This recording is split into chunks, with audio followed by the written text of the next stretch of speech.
Assalamualaikum warahmatullahi wabarakatuh. Waalaikumsalam warahmatullahi wabarakatuh. Apa kabar hari ini? Alhamdulillah, luar biasa, tetap semangat. Yes, yes, yes. Terima kasih. Di wajah kalian saya lihat bersemangat, menandakan adalah hari ini. Terlebih dahulu saya akan absen.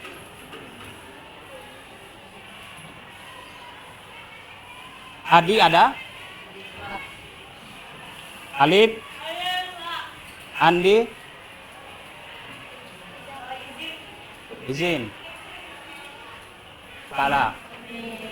Oke, baik semuanya untuk anak-anakku. Sebelum kita memulai pelajaran untuk hari ini, mari kita berdoa sesuai ajaran atau keyakinan masing-masing.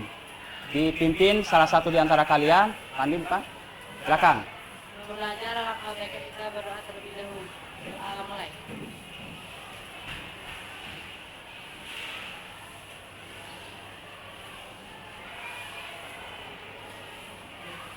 Selesai. Ya, keberagaman untuk sumber hari ini. Di antara anak-anakku, di sini terlihat ada tujuan pembelajaran. Saya ulangi, di sini ada tujuan pembelajaran. Saya persilahkan di antara kalian untuk menyebutkan yang pertama. Mengidentifikasi lingkungan alam sekitarnya dan fenomena pencemaran terhadap lingkungan alam. Yang kedua.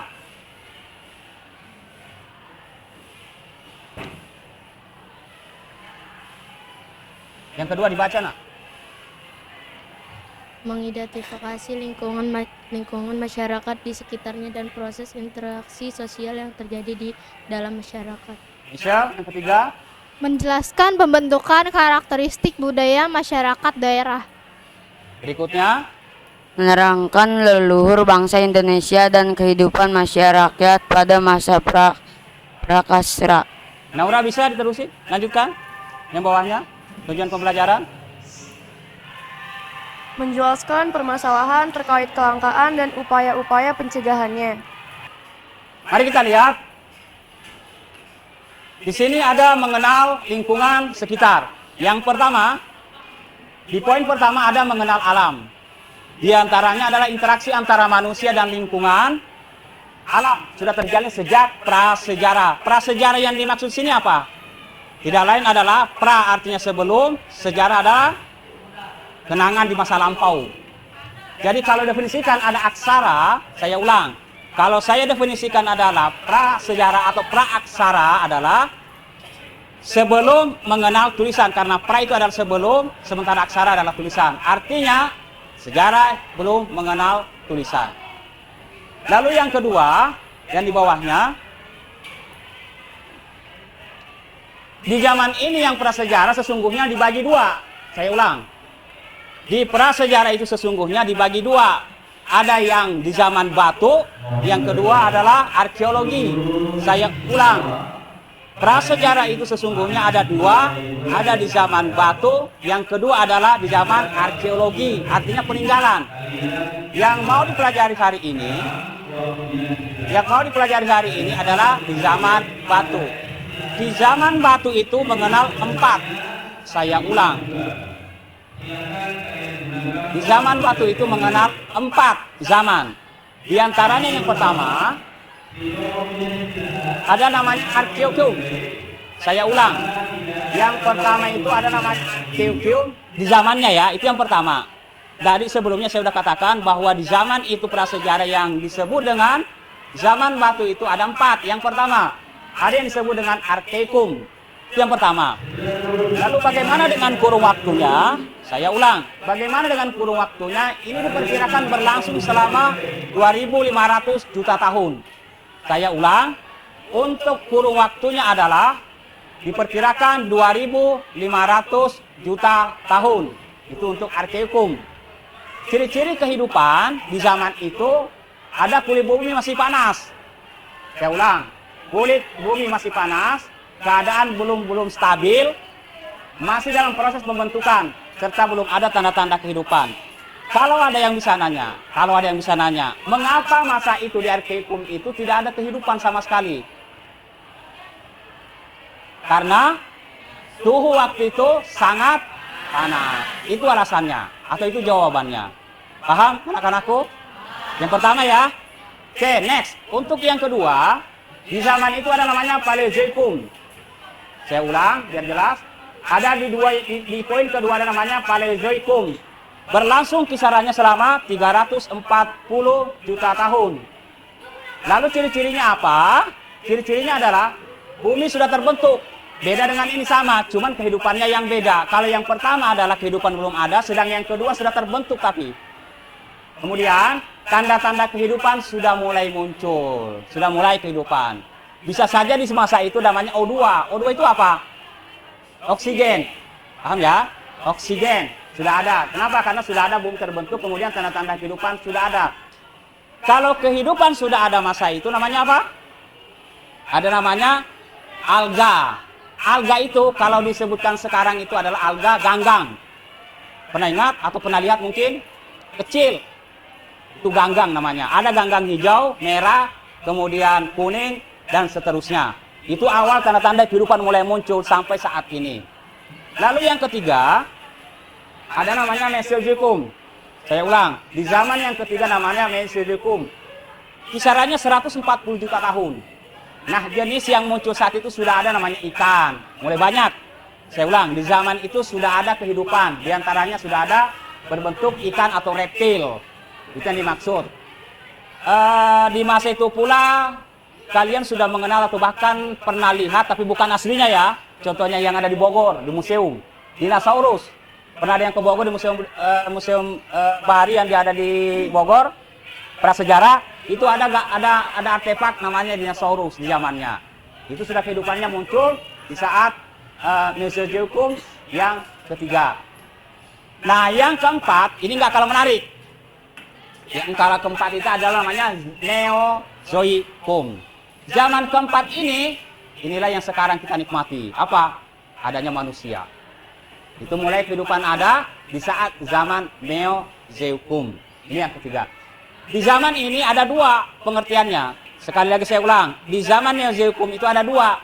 Yang pertama, ada namanya tersier dan ada yang namanya kuarter. Saya ulang. Di zaman itu ada namanya tersier, ada namanya kuarter. Yang pertama, tersier itu apa? Di situ sudah muncul namanya Neozoikum. Apa yang kemunculannya? Kemunculannya waktu itu apa?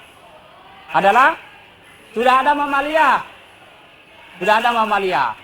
Mamalia itu diantaranya apa? Di dalamnya ada namanya primata. Mungkin kalian masih ingat namanya di Ragunan ada primata ya.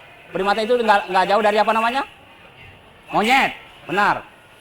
Monyet, kera. Itu tersier. Saya ulang sekali lagi biar paham. Neozoikum itu ada dua klasifikasinya. Ada tersier, ada kuarter. Kalau tersier itu sudah kehidupan yang sudah ada di masa itu, ada sudah namanya primata. Primata itu adalah di dalamnya ada kera, kata siapa tadi? Ada monyet. Itu. Begitulah cara kita menyebut masa tersebut. Pra yang berarti sebelum dan aksara yang berarti tulisan, sehingga zaman praaksara memiliki arti zaman sebelum adanya tulisan. Mari kita menelusuri masa lalu dan melihat bagaimana kehidupan pada masa tersebut. Zaman prasejarah atau praaksara dibedakan ke dalam dua periodisasi, yaitu berdasarkan geologi atau umur batuan dan berdasarkan arkeologi atau peninggalan sejarahnya. Pada video kali ini kita akan membahas periodisasi zaman prasejarah berdasarkan geologi. Berdasarkan umur batuannya, pembabakan zaman dibagi ke dalam 4 babak besar: Arkeozoikum, Paleozoikum, Mesozoikum, dan Neozoikum. Arkeozoikum atau Arkean merupakan masa awal pembentukan bumi pada 2500 juta tahun yang lalu. Permukaan bumi masih jauh dari stabil untuk mendukung kehidupan. Pada masa ini, permukaan bumi dipenuhi dengan gunung-gunung berapi yang aktif. Suhu bumi masih sangat panas dan belum terciptanya air untuk kemungkinan organisme multiselular kompleks untuk hidup. Fosil-fosil organisme yang berhasil ditemukan dari masa ini berasal dari spesies yang bakteria. Bakteri jenis ini menggunakan metanol, amonia, dan sulfat untuk berfotosintesis menghasilkan oksigen. Oksigen yang dihasilkan ini akan terkumpul selama berjuta-juta tahun kemudian sebelum akhirnya bisa digunakan oleh makhluk hidup di zaman selanjutnya. Ratusan juta tahun kemudian mulai terbentuk lapisan air atau hidrosfer dari lapisan udara atau atmosfer di bumi. Masa ini disebut dengan Paleozoikum yang berarti kehidupan purba yang dimulai sekitar 600 juta tahun yang lalu. Seperti menandai babak baru kehidupan bumi, terjadi peristiwa yang tidak pernah terjadi pada masa sebelumnya. Pada awal masa ini ditemukan fosil-fosil makhluk hidup dengan jumlah yang sangat melimpah.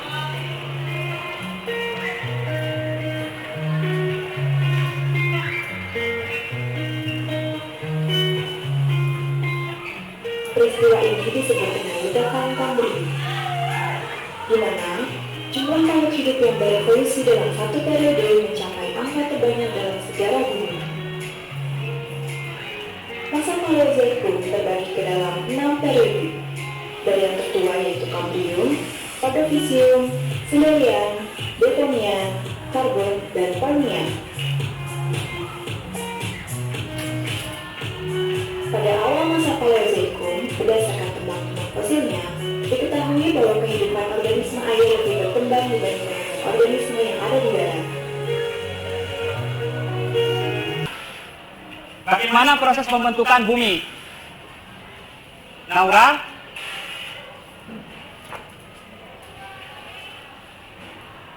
Dikasih. Naura, silakan. Proses terbentuknya bumi dimulai sekitar 4,54 miliar tahun yang lalu melalui akreasi dari nebula matahari. Pelepasan gas vulkanik diduga menciptakan atmosfer tua yang nyaris tidak beroksigen dan beracun bagi manusia dan sebagian besar makhluk hidup masa kini. Ya, benar. Oke, makasih untuk Naura. Dan perlu saya tambahkan, karena di sana tadi mengatakan ada nebula matahari. Nebula matahari itu sesungguhnya dunia ini dengan bumi dengan langit ini pernah bersatu di masa lampau, jauh sebelum adanya pembentukan bumi. Di dalamnya adalah hampa, hanya berisi awan. Kemudian terjadi antara yang kalian saksikan sekarang, bumi yang kita pijak, lalu langit yang kita junjung, yang tadinya pernah bersatu, kenapa bisa terpisah sekarang? Karena itu disebut dengan Big Bang awalnya, terjadi pisahan. Oke, baik, untuk yang pertanyaan kedua dijawab Naura. Lalu yang ketiga adalah bagaimana makhluk hidup dapat muncul di awal pembentukan bumi. Ada yang bisa jawab? Michelle, silakan. Makhluk hidup dapat muncul pada masa awal pembentukan bumi karena bantuan dari makhluk hidup berupa tanaman alga yang memperkaya oksigen di bumi. Setelah oksigen di bumi terpenuhi, barulah berkembang makhluk hidup seperti hewan dan Ya, terima kasih Michelle sudah jawab. Jadi saya tambahkan yang alga tadi udah saya jelasin ya di awal. Alga itu adalah dari ganggang, yang warnanya ada hijau, ada yang merah, ada yang kuning dan seterusnya. Itu awalnya sesungguhnya. Kemudian yang terakhir, pertanyaan yang terakhir, bagaimana cara makhluk hidup bisa lestari? Silakan. Kasih mas. Silakan. Dan yang keempat, kasih mainnya, mikrofon kasih. Ya. Melakukan pelestarian makhluk hidup. Pelestarian makhluk hidup adalah usaha untuk menjaga keanekaragam hayati dan keseimbangan ekosistem agar tetap berfungsi dengan baik. Oke, terima kasih. Jawaban kalian benar.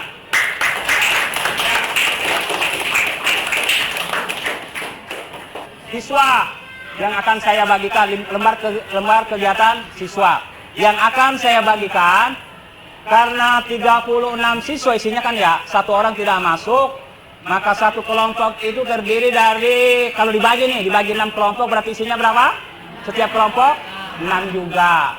6 kali 6 berarti 36. Hanya satu orang nggak masalah, karena dia tidak hadir karena memang ada sebabnya dia sakit. Oke, baik. Untuk revisin mungkin saya akan bagikan lembar kerja. Kelompok 1 mana? Nah ini, kelompok 1, kelompok 2, ini, kelompok 3, ada. Kelompok, mana kelompok 4? Kelompok 4, silakan. Kelompok 4, kelompok 5, Naura. Kelompok 6, Zoom. Ini kelompok 6. Baik. Karena LKPD-nya sudah saya bagikan, maka kalian saya persilakan untuk mengerjakan sesuai petunjuk soal yang ada. Produsernya ada ya semuanya ya. Kemudian untuk lembar jawabannya sudah ada di depan, bukan di depan, di belakang. Lembar kerjanya, petunjuk soal adanya di lembar pertama. Untuk lembar jawabannya, lihat di lembaran kedua. Silakan. Bukan kerja perorangan ya. Paham maksudnya kerja kelompok? Nah, berarti kerjanya ya berkelompok, bukan perorangan atau individu sendiri-sendiri. Ini kelompok, kerjasama. Harus semuanya bekerja, semuanya harus bekerja, bukan sendiri-sendiri. Ini namanya kelompok. Silakan. Kelompok, bukan sendiri, kerjakan bersama. Ya. Ya.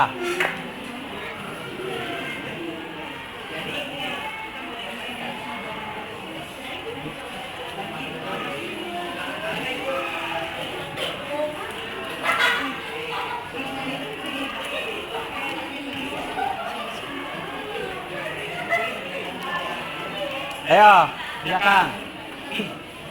Mana? Ya, kerjakan bagus. Yang ini, kelompok 1. Ya. Kan ada bangkunya, nak. Ayo.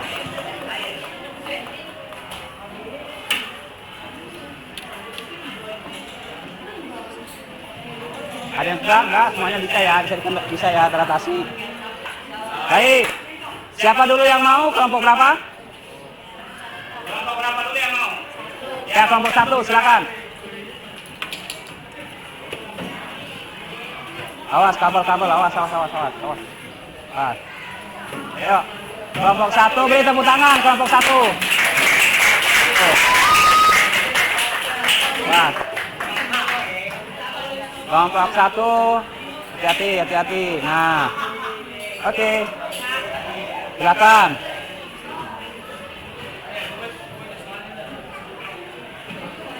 Ya, ayo dipresentasikan sesuai dengan tadi LKPD. Siapa yang baca, siapa yang presentasikan, yang lainnya cukup dilihatin atau dengerin, ya. Nanti boleh, kalau misalnya ada sanggahan atau ada tanggapan di antara kelompok lain, boleh langsung, ya. Nggak usah nunggu. Silakan.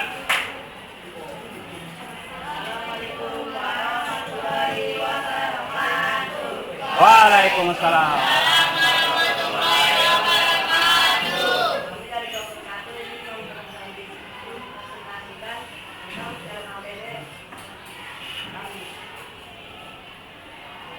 Yang gambar pertama ada tentang pencemaran tanah oleh sampah plastik. Pencemaran tanah adalah suatu kondisi di mana tanah sangat kotor atau tercemar. Pencemaran tanah terjadi umumnya karena ulah manusia atau juga karena alamiah. Dampak pencemaran tanah bisa merusak kesehatan, merusak ekosistem, dan merusak udara pernapasan dan sangat merusak alam. Solusi untuk menghindari pencemaran tanah oleh sampah plastik yaitu tidak membuang sampah sembarangan, mengurangi sampah plastik, mengurangi barang kemasan, dan berkebun organik. Yang gambar kedua tentang pencemaran air. Pencemaran air adalah suatu perubahan keadaan di suatu tempat penampungan air akibat aktivitas manusia. Penyebab pencemaran air karena banyaknya sampah atau limbah pada air. Cara untuk mencegah pencemaran air yaitu tidak membuang sampah di sungai atau sumber air lainnya. melakukan pengolahan limbah dengan benar. Akibat dari pencemaran air membuat banjir, banyak bibit penyakit yang bisa berkembang dan tumbuh di air.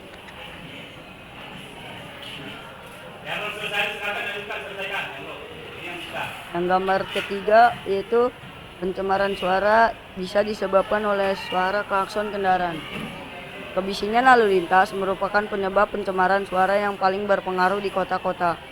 Sumber kebisingan ini bisa berasal dari klakson mobil yang menghasilkan 90 dB dan bus yang menghasilkan 100 dB. Lalu lintas udara, selain di jalan raya, kebisingan lalu lintas juga terjadi di udara. Yang gambar keempat tentang kebakaran hutan. Penyebab kebakaran hutan dapat dibagi menjadi dua, yaitu alam dan ulah manusia. Alam dapat memberikan resiko terjadinya kebakaran ketika musim kemarau yang panjang dan ketika gunung berapi meletus. Sementara itu, ulah manusia adalah kebakaran sampah di dalam hutan, membuang puntung rokok di area hutan, menebang pohon sembarangan, dan pembukaan lahan dengan cara membakar hutan. Sekian dari kelompok kami. Wassalamualaikum warahmatullahi wabarakatuh. Silakan duduk. Kelompok berikutnya siapa yang sudah? Naura, silakan. Naura, kelompok berapa nih? Kelompok 1, 2, 3, 4, 5. Kelompok 5, silakan. Silakan Naura.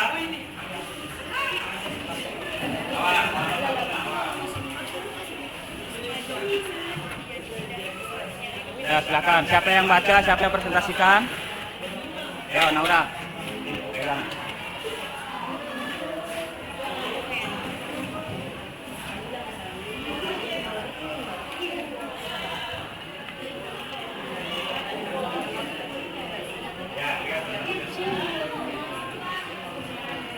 Kelompok yang lain, gantian ya.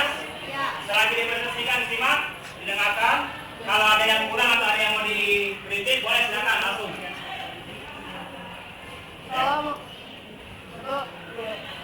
Assalamualaikum warahmatullahi wabarakatuh. Waalaikumsalam warahmatullahi wabarakatuh. Kami dari kelompok 5 ingin mempresentasikan hasil LKPD kelompok 5. Di gambar pertama ada pencemaran tanah oleh sampah plastik. Pencemaran tanah oleh sampah plastik diakibatkan karena kandungan partikelnya dan sifatnya yang sulit terurai. Dan racun-racun dari partikel plastik yang masuk ke dalam tanah akan membunuh hewan-hewan pengurai seperti cacing. Kejadian seperti ini disebabkan oleh bencana alam, yaitu banjir, dan juga kebiasaan masyarakat yang membuang sampah secara sembarangan. Di gambar kedua ada pencemaran air. Pencemaran air adalah suatu perubahan keadaan di suatu tempat penampungan air. Pencemaran air adalah masuknya atau dimasukkan makhluk hidup, zat, energi, dan komponen lainnya ke dalam air oleh kegiatan manusia, sehingga kualitas air tersebut menurun. Pencemaran yang terjadi di gambar disebabkan oleh sampah. Pada umumnya, kejadian tersebut disebabkan oleh manusia yang membuang sampah secara sembarangan. Di gambar ketiga ada pencemaran suara yang disebabkan oleh suara klakson kendaraan. Setiap kendaraan pasti mempunyai klakson. Klakson merupakan piranti pengingat kewaspadaan sekaligus alat komunikasi antara pengendara. Tetapi banyak pengguna kendaraan yang menggunakan klakson secara berlebihan yang menimbulkan polusi suara. Agar tidak menimbulkan polusi suara dan diterima bagus oleh indera dengar manusia, pengendara harus membunyikan klakson secara bijak dan sesuai dengan aturan. Di gambar ketiga ada kebakaran hutan. Kebakaran hutan bisa disebabkan oleh manusia yang membakar sampah di dalam hutan, membuang puntung rokok di area hutan, dan pembukaan lahan dengan cara membakar hutan. Akibat dari kebakaran hutan,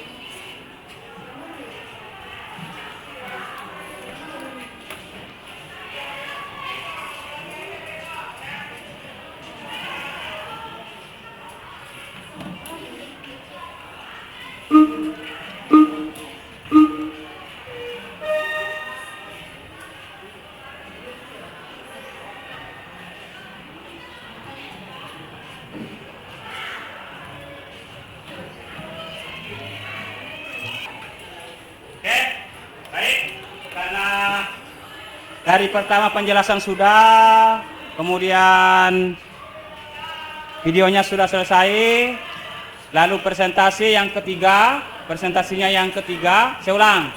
Yang pertama untuk pembelajaran hari ini, yang pertama adalah sudah pendahuluan, kemudian penjelasan, kegiatan inti, diterangkan maksud saya, selanjutnya tanya jawab, kemudian yang keempatnya tadi apa? LKPD, lalu yang kelimanya adalah kuis, soal termasuk, ini yang terakhir untuk sesi hari ini, sebelum saya ditutup nantinya. Baik. Nanti untuk penilaian silakan di-share nanti di grup. Kan ada yang terakhir itu nilainya ya, akumulasi dari soal pertama sampai soal yang terakhir. Paham ya? Secara otomatis nilai kalian akan dilihat nanti di sharean berikutnya. Terima kasih untuk hari ini. Sebelum saya tutup, saya akan refleksi dahulu. Refleksi itu adalah untuk mengulang apa hubungannya tadi yang sudah saya terangkan dari penjelasan yang pertama hingga sampai saat ini. Yang pertama, bahwa mengenal prasejarah itu, saya ulang, yang prasejarah di bagian dari adalah praaksara adalah di masa itu belum ada tulisan. Jadi untuk mengetahui sejarah di masa lampau sangat sulit. Mengapa? Karena tidak meninggalkan jejak berupa tulisan. Misalnya tahun sebelum Masehi atau Masehi. Kalian tahu nggak yang dimaksud dengan sebelum Masehi dengan Masehi? Ada yang tahu? Sebelum Masehi itu adalah penanggalan sebelum lahirnya Yesus Kristus atau Nabi Isa. Itu penjelasannya. Saya ulang sekali lagi. SN atau sebelum Masehi itu adalah penandaan tahun hitungan maju. Maju itu adalah ketika kelahiran Isa atau biasa disebut dengan Nabi Isa atau Yesus bagi agama Kristen. Kalau Masehinya dihitung dari mundur setelah kelahiran. Paham nak ya? Oke, itu refleksi yang kedua. Yang ketiga, di zaman batu itu ada pengkondisiasi pembagiannya. Pembagiannya itu ada 4. Yang pertama tadi yang saya sebut dengan apamene, air kulkum. Kemudian yang kedua plasitikum. Yang ketiga adalah neozeukum, yang terakhir adalah neozeukum. Paham nak ya? Jadi kesimpulannya adalah pembelajaran hari ini cukup saya akhiri dan kita akan berjumpa di bab pengenal lingkungan, masih dalam pengenalan tentang pencemaran air, udara, dan tanah. Untuk hari ini pembelajaran dari saya cukup sekian, dan untuk sesi berikutnya biasanya ada penutup. Dari saya sendiri cukup sekian. Silakan dipimpin untuk menutup pembelajaran hari ini. Kalau tadi sudah dibuka, sekarang harus diakhiri dengan menutup doa, pembacaan doa. Silakan.